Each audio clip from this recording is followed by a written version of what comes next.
The other thing I wanted to say was, I don't know why the courts want somebody to go through, everything to be a perfect parent. I think I was closest one possibly to being a perfect parent. And I'm, I don't lie. I did my best, but I'm not. No parent is perfect. In a court system that, mom shames and expects me and picks my life apart and expects me to be perfect, then I hope that they realize that I'm going to expect that they are perfect in their lives as well. And because nobody is. So, and actually, I should say I wouldn't expect them to be perfect, but I would have expected more from a judge and judges and attorneys. I would have expected that they would know better than to rip apart an individual's that is a good mom's life, and to rip apart a family.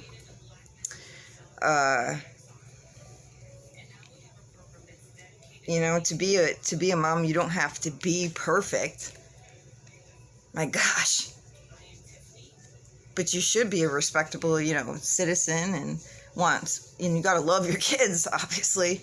And you want to do the very best that you can to be a good role model. Is it always going to be perfect? No.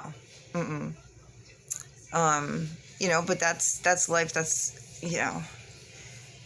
but your kids are an extension of yourself. And so,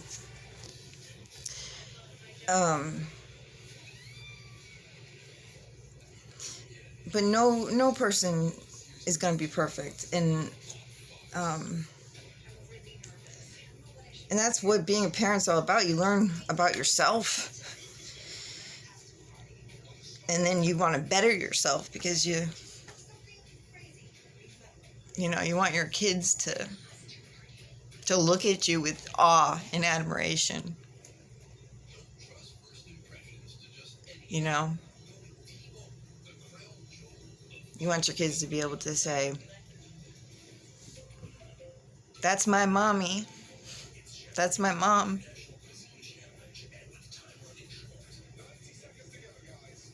And so, or, that's my daddy, that's my dad. And,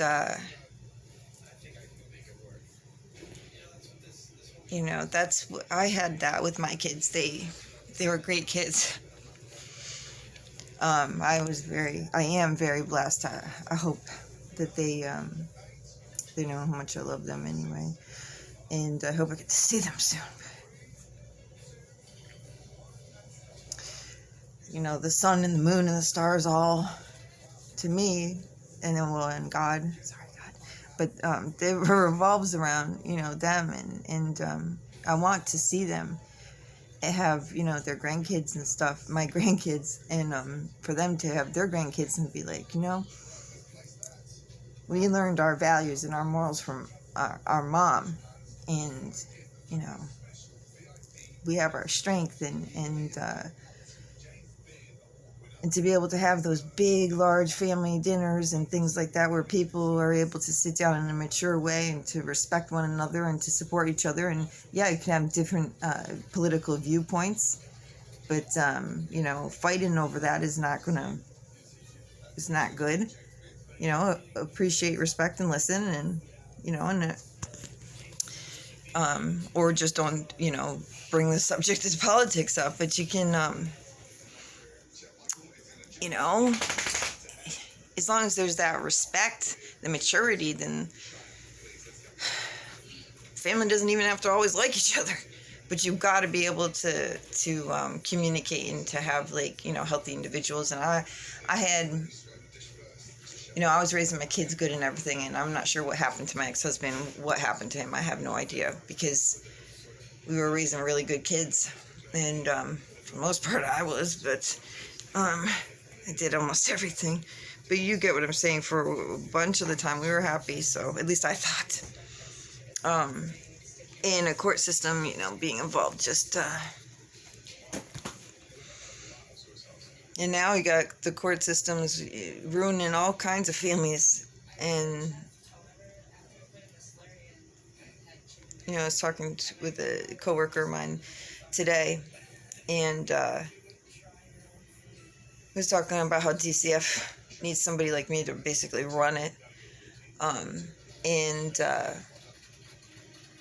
the Springfield Family Probate Court System, I don't know who's running it right now, but the role of the court is supposed to be, or at least I thought, the role of the court is supposed to be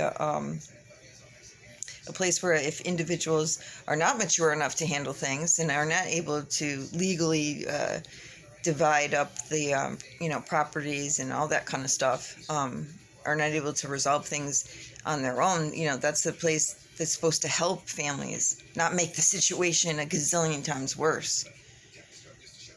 So it's that whole system needs revamping, gutted really, and revamping. Reform proposal for the Springfield Family Court System, and my reform proposal for the Department of Children and Families is that when parents are going through, whether it be domestic violence or addictions or, maybe just needing some time to regroup and a breather, if families, if they need assistance regarding, like, if for violence, all different kinds of things like that. I mean, because life is stressful, having kids is stressful, then they shouldn't be afraid of having their kids go into foster care, and kids shouldn't be afraid to have to go into foster care. It should be a therapeutic, safe, secure environment so that the parents who are invested in keeping their family and bettering it, because I think most parents generally want what's best for their kids. Sometimes they just need a little bit of help. And it can be difficult to ask for that, especially if they think they're going into an environment that is extremely even more abusive and torturous, or just so many horrible things that I personally have witnessed. And a parent should be like, okay, obviously things are, we'll say, getting out of hand, whether it be violence or something, or addictions, then they should feel safe saying, I can call DCF and maybe take a few, however long that they need, but maintaining a relationship of some kind with their kids, and obviously all that kind of stuff, but just being removed from a situation and the kids going, and them feeling secure and safe in knowledge, saying my kids are in the best possible hands, so that, and then the kids wouldn't be afraid because they really would be in the best possible hands. So you would have both the parents and the children not fearing, but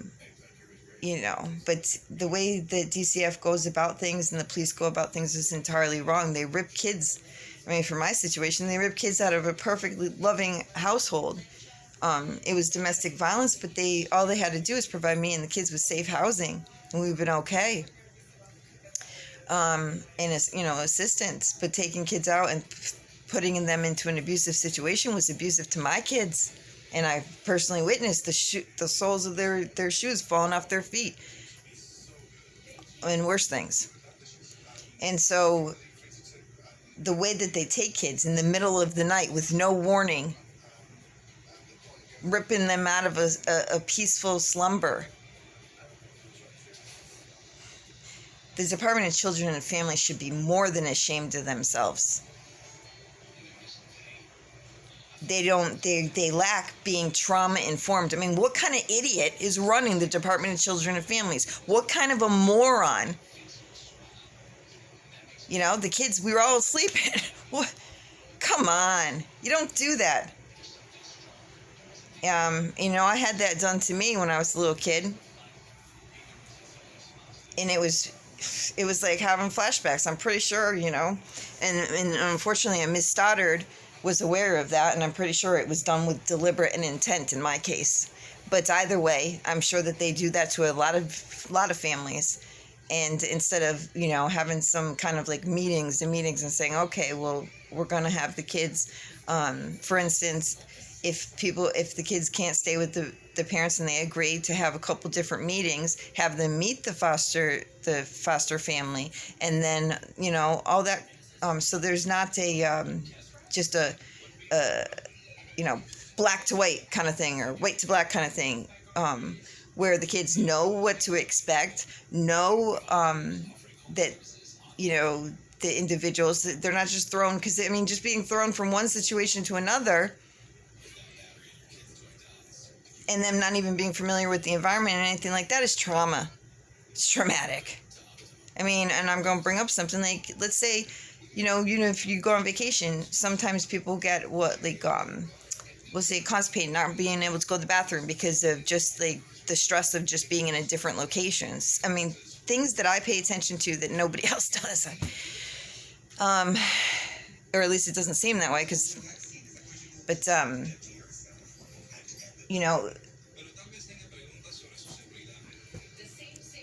they should have DCF me running DCF, because every single parent out there would know that.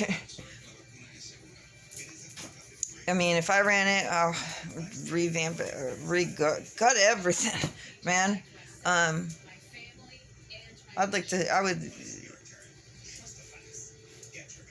I have enough experience, knowledge, education, all that kind of stuff, and I'm still learning, but, or they should be hiring me to change up things. Interviewing parents, there's also a lack of very good individuals out there. Like if you're a successful family and you have extra room, or in some a loving family, if you guys are all healthy and stuff like that, then consider being a foster parent, because the foster parents that we have, from what I have seen, do they do it just for the money, or they they don't have. Now, I'm not saying all. I don't want to say that, but there's a lot of individuals who are foster parents who don't have the best interest of the children's and the children's future and the parents' best interest in mind. And the goal is always to reunite families, because and to educate them and to be able to assist and aid them in their healing together as a whole. And so we need more foster parents with families that are healthy and everything, so that they can be good role models and inspiration, and be like an inspiration to a child, whose parents might be having some trouble, and also to be an inspiration to the parents of that child, to say, okay, things might have gotten off, or went off track for a little bit, but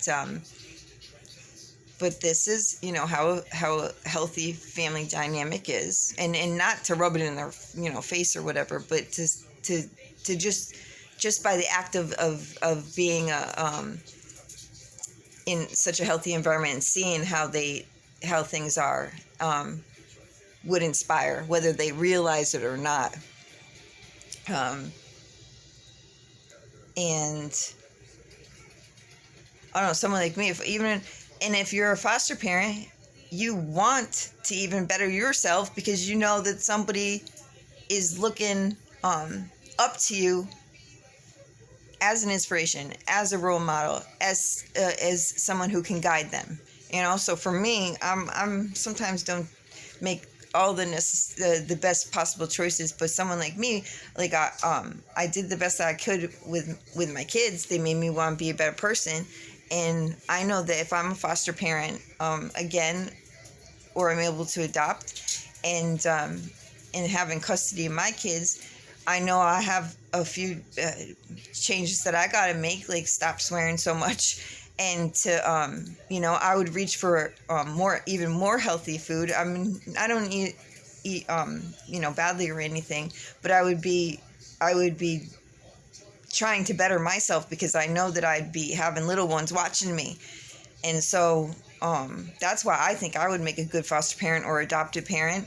And that's why I should have custodies, because the kids would be saving my life and I'd be saving theirs. And so it would work out, you know. And so that's what a family, in my opinion, that's what DCF, the reform, should include. And that's, you know, that's how I view, like, well, being a parent, and how I just miss my kids and my family. So, but God bless if anybody's out there.